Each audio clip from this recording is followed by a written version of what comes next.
I want to thank the organizers, first of all, for inviting me. You should have invited me in person. I haven't been back to Vancouver in many, many years. I am from the Bahamas by way of the west coast of Africa, living on the lands of the Caribs and the Arawak people. And so I am privileged to be in that region and happy to join you today from the Bahamas, where the weather is very beautiful. And so I begin by talking about my journey, saying that really in many ways, there is an intersection of family, tradition, and context. A small island chain off the coast of Florida. We are 700 islands and keys, and my family were educators, notable educators within the country. And so it was no surprise that I would have chosen that career, although in the early days as an undergraduate, I did think a bit about law, believe it or not, but ended up doing my first degree in language arts, but kept the political science as a minor. I think in many ways, the influence, my involvement in athletics led the way, and I was bitten by the travel bug very, very early in my life, in my personal life. And so when I had an opportunity to journey from the Bahamas to Minnesota to do the undergraduate degree, I grabbed it, although the weather change was just a little bit different for me. Having done 4 years there, I returned to the Bahamas and did a stint as a high school teacher in my then alma mater. That wasn't enough for me. I spent about 3 years there before moving on to postgraduate work. Then at that time, journeyed to Ottawa, Canada, where I did an MA degree in psychopedagogy. When I returned to the Bahamas, having completed that MA, I joined from the private sector to the public sector and spent about 6 years teaching language arts there. My entree into higher ed was where I think I found my niche.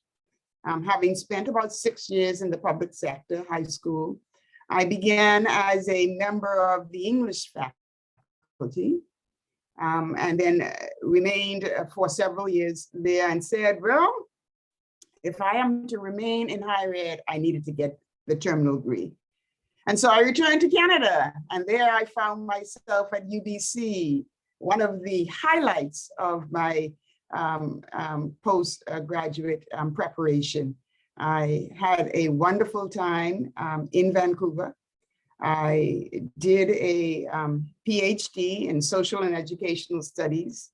My dissertation focused on rhetoric and practice in the primary or the elementary system in the Bahamas in a post-colonial era. And so it was post-independence. It was an exciting engagement and really paved my way for engagement in the preparation of teachers.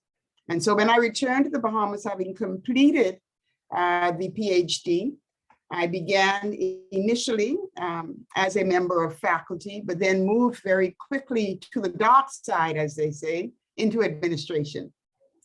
I spent some time as a dean of professional studies.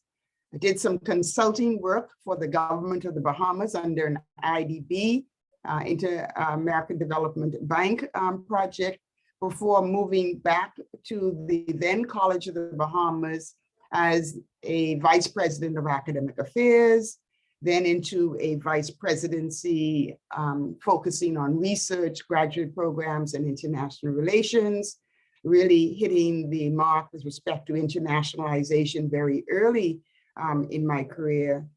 And then decided that I would take a sabbatical. Took a sabbatical, traveled the world, a partial voyage on the Voyager, at that time associated with UVA in the United States, and ended off in Boston for a period, Wheelock College at the time was a partner with the College of the Bahamas. The president and I had some preliminary conversations, and she said, I need you to stay for a bit. It was supposed to be a 1-year interim appointment and ended up being about 6. So I had a beautiful time. I had a wonderful time in beautiful Boston before returning to the Bahamas as provost of the new college, now University of the Bahamas.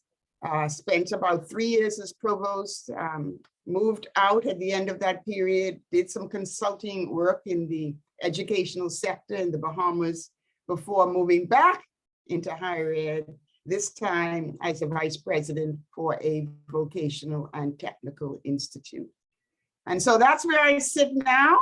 I would welcome, I hope I stayed within my 5 minutes. I try to. It's kind of unnerving to think that you could tell your professional life story in 5 minutes, Mary. Hello, I'm done.